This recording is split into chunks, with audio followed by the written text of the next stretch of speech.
things on time.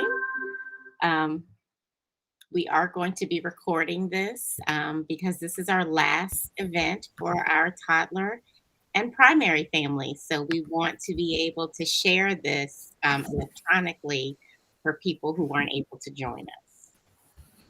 My name is Chris Carlisle, and I am the Director of Admissions and Enrollment Management here at Richmond Montessori. And I'm so happy that you have taken the first step to securing a Montessori education for your child. Our presentation will last approximately 30 minutes and we'll leave time for questions at the end.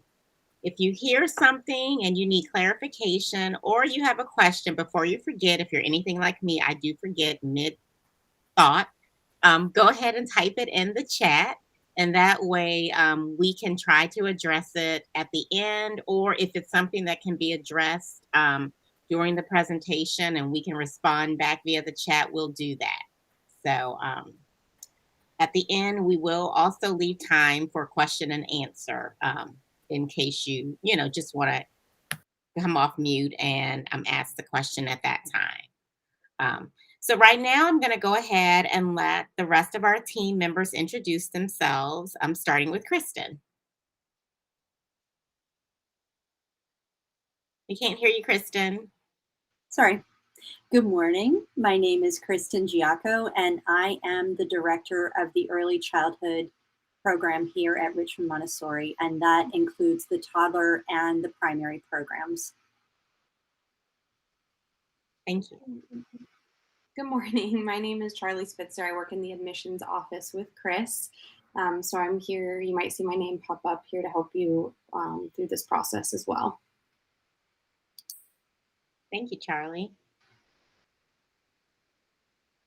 Okay, so if you look at this screen, you may or may not recognize some of these people.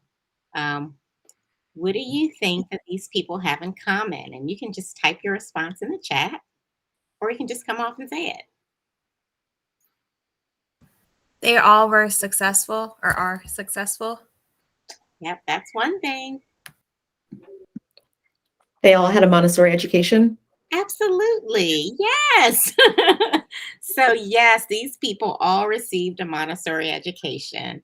They did not attend Richmond Montessori, but they received a Montessori education at another Montessori school at some point in their lives. So now I just want to share, I'll go over a couple of housekeeping rules before we go on. If you could just keep all of your devices on mute, and again, use the chat function. We will be monitoring that, and we'll have the Q&A at the end as well.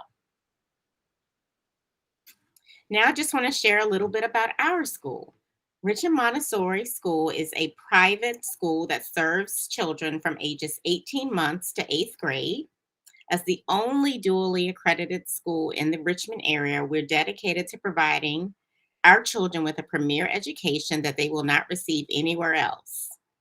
We are accredited by Virginia Association of Independent Schools, which is the organization that accredits most of the independent schools in the area, as well as the American Montessori Society. Our school offers 4 distinct programs, along with specialty and after-school programs that children move through as they grow both developmentally and academically. We offer a variety of enrichment classes in our after-school programs that include yoga, ballet, basketball, and soccer, just to name a few. And as you can see on this slide, we have a very diverse student body with families, faculty, and staff representing 21 nationalities and living in 34 different zip codes. All of our teachers are certified through the Association Montessori International or the American Montessori Society. Our toddler classrooms have a 5-to-1 ratio with 3 teachers, and our primary classrooms have a 12-to-1 ratio with 2 teachers.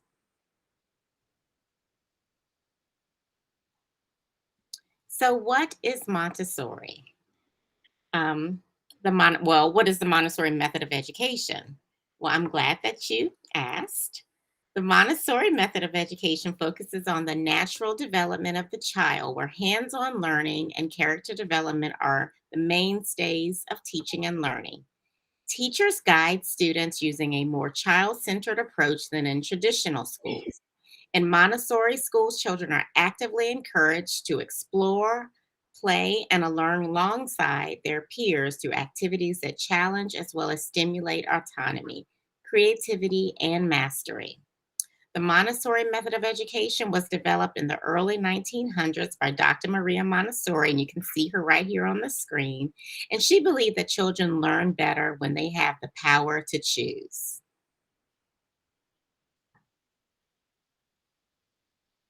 So right here, it tells you on the slide just what the research tells us about Montessori education. Children who receive a Montessori education have superior outcomes on academic assessments. They have advanced creative writing skills. They have strong social and collaborative skills, as well as strong executive functioning skills. So at RMS, we strive to develop the whole person. Now I'm going to turn it over to Kristen, who is one of our expert educators in our toddler and primary program. Good morning. I wanted to start off by just sharing that Maria Montessori had a vision for a type of education that would result in human beings having living in a peaceful world where people understood interconnectedness. These citizens of the world would be stewards of the earth, and they would have the ability to solve their differences with respect. And this concept is really woven into our curriculum, really at every level, and starting from the most very young student. So that's something that we're really striving for, and that's really our ultimate goal with this type of education. One thing to know about Montessori is that we really are incorporating the developmental needs of the whole child. And so when we look at some of these slides, you're going to see how this program meets some of those developmental needs. The ages from birth to age 6 are referred to as formative years. These are the most important years of a child's development. And so here at Richmond Montessori, we're really striving to create environments where a child can maximize their growth in all developmental areas, their academic area, their emotional development, and their social development are all considered in the curriculum that we're providing for them. The child is absorbing everything in the environment. So we're very intentional about the environment and what's in it and how we serve the child. One hallmark feature of a Montessori classroom is the mixed age groups. And there's many benefits of having a mixed age group and have your child learning in a mixed age group. The toddler program ranges from ages 18 months to 3 years. So that's a year and a half span. And then when you move forward from there, in our program, the children are grouped into 3-year age groups. So our primary program is ages 3 to 6, and that's what we're highlighting today. But as you move on in our school, lower elementary is 6 to 9 and so on. So the children throughout this program are grouped in that 3-year age grouping. And there's some benefits to a child spending 3 years in the same classroom. First of all, they develop a very lovely relationship with the adults in that environment. It's a very trusting environment, and the teachers really get to know the child and their learning style and what their needs are across the board. All their developmental needs are considered, and they really know the students. There's also leadership opportunities, and you can see in that bottom slide, you've got you can see there's 3 different age groups right there, a 3-year-old, a 4-year-old, and a 5-year-old, and they're all working together to get the youngest child up to the playground. So there's lots and lots of those kinds of opportunities to care for one another and to show leadership and be proud of being able to help another person. That really gives a child a certain emotional maturity And that's though when you look at those outcomes that on the slide that Chris showed earlier, that's how we achieve that, is by offering these opportunities to help those that might not have the same skill set that you have. And that's done in these very organic ways, just getting from one place to another, but also in the academics. On the other bottom slide, you see a group of boys working together, and they're able to share their knowledge and what they've learned with the younger students. That also is a reinforcement for the lesson that they've received. If they maybe forgot something, then they realize that and they'll go get the answer and then share that with the younger child. So all of their lessons are reinforced, but with the opportunity to share that lesson with a younger student. We have a very, and we're very intentional about preparing the environment. If you walk into our classrooms, you'll see there's a very high sense of order. And in the bottom slide, you can see there's a little basket or a tray for everything on a shelf. Everything has its own place. And that's a very comforting thing for a child to know where everything belongs. It gives them a sense of order, which allows them to learn and recall information more easily. And it gives them a sense of security, that that environment is very stable and unchanging. And they know they can very easily orient themselves to this new classroom environment. And that's a very comforting thing for a child. But it also promotes independence. We allow children to choose. You heard Chris say earlier that children do better when they get to choose. The one way we allow them to choose is by giving them a highly ordered environment where they know where everything belongs and they're able to choose their activities from what's provided.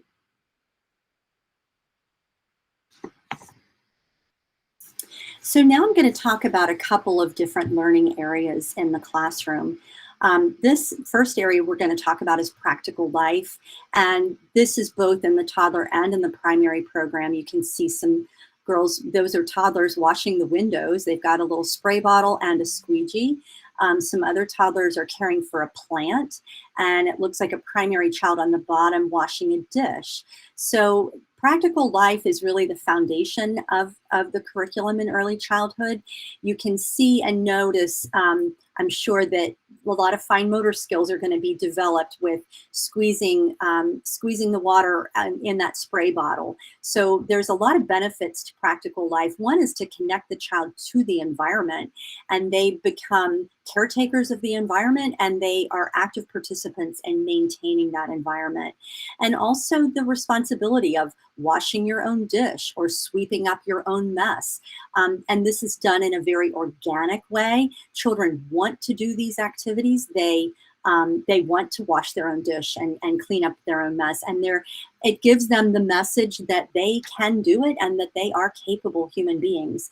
Yesterday, we had an in-person event, and I shared this little sewing that this is a 4-year-old's work, and they've done all of that beautiful stitching. So I'm sure you can figure that a lot of time and attention to detail and concentration went into this type of work. And the reward is really that you've done this beautiful work. That is the reward. We don't have to praise them artificially or give them a grade. The feedback is in the product that they have made. We have a whole area devoted to sensorial learning. Children are sensorial learners, and this is a hands-on approach to learning. So you can see everything that these children are doing in these slides. They're using their hands, right? So when they're grading the cubes or grading those cylinders that you see in the slide, they can feel the size of those objects. They can feel the weight of those objects. So the brain is getting all of those messages of what's small and what's large. They're also learning lots and lots of language, all the names of all of the things you see there. You've got cubes, you've got prisms, you've got cylinders. Some are big, some are small, some are thick, some are thin. So all of that language is attached to an actual hands-on experience in sensorial.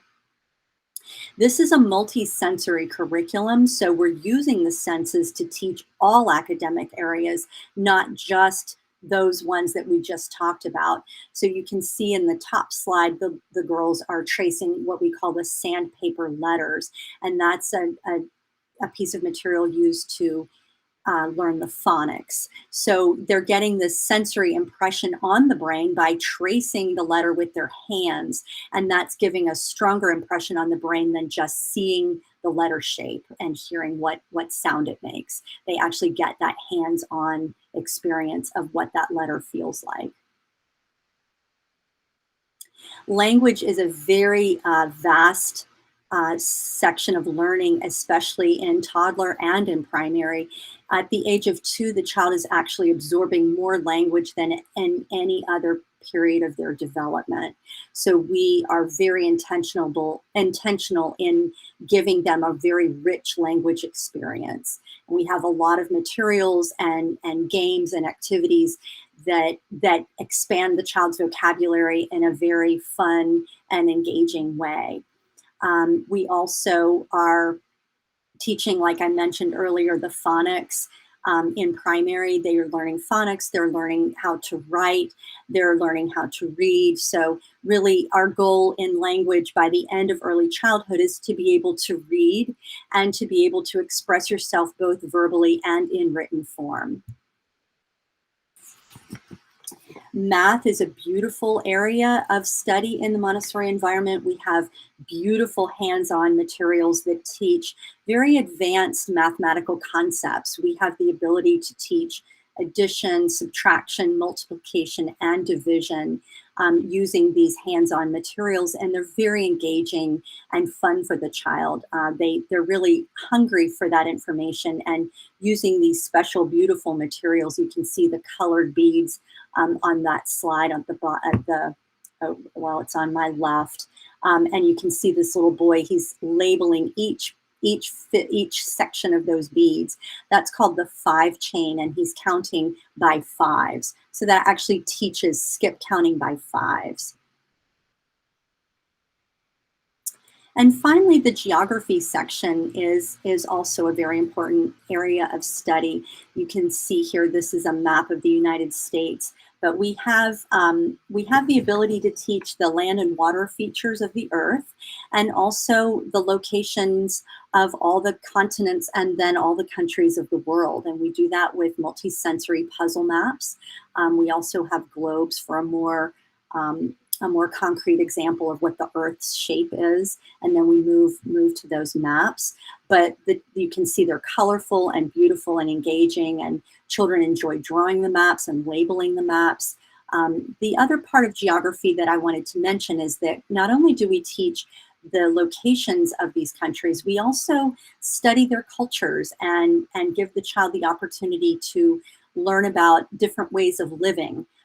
We think it's very important for the child to experience differences in ways of life and experience the food from another country and the music and the other cultural aspects of other places, so that they have a taste of what things are like in another place and what it's like to live differently than how they live. We feel like that really deserves a lot of attention and respect, and we give it the respect that it deserves.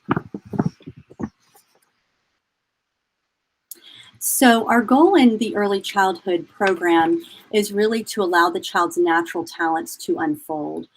We provide the child with structure and choices and freedom balanced with responsibility to achieve an interdependent community where the child can really maximize their learning and their individual potential in all their developmental areas. We really want them to have that individual learning, but also learn to be part of a community. And so we balance both the individual's needs with the needs of the community, and give them a really positive learning experience. Those positive learning experiences were really laying a foundation for a lifelong learning experience, and that's what we want to give them. Thank you, Kristen. I know that you all joined this event to learn about the toddler and primary programs, but I wanted to share just a little bit about our elementary program as well. It's divided into two levels, again, multi age groupings. We have lower elementary or lower L as we call it. And those are children ages 6 through 9, and that's a combination of grades 1, 2, and 3.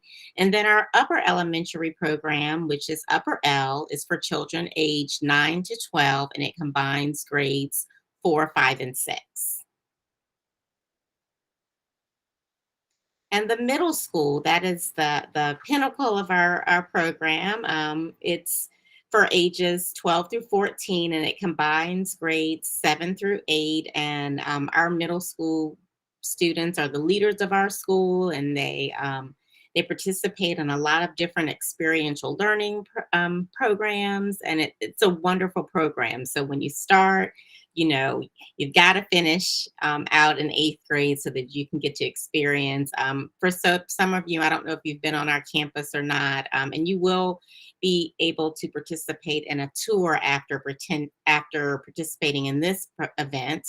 But some of our 8th graders are student ambassadors, so they're the leaders, and they help with the tours, and they play a big role in sharing their experiences with our parents. So, what is the end result? You have 8th graders who leave our school with confidence and independence.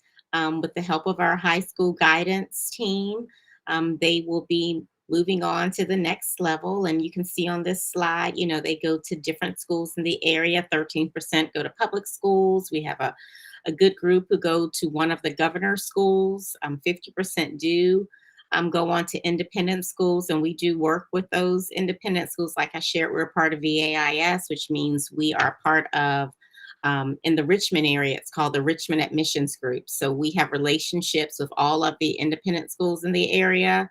The schools come to our school and meet with our 8th graders to, help them through the process to apply for 9th grade. And then again, we have the specialty centers. Many of the county schools have wonderful specialty centers. So our students apply to those as well. And now is the time that they're doing that. So they've been working really closely with our high school guidance team to make sure that they get all of their paperwork in so that they can be a viable applicant for these programs. So now is the time for you to start your journey. The application process is outlined here on the screen. For people applying to the Toddler Primary 1 or Primary 2 program, and that's 18 months through age 4. Just make sure you've completed your application, and you do need to schedule a readiness visit. For students who are in Toddler through Primary 2, our day ends at 11:45. Our day starts. Carpool starts at 8:10. They need to be here by 8:30. So it's essentially 8:30 to 11:45. We do offer Montessori enrichment for toddlers. They can stay until 3 or until 5.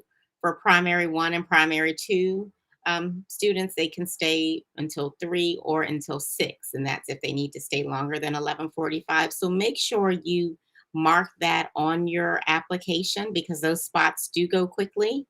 And, we need to know when we're making decisions, and you just make sure we have spots for your child based on the needs of your family.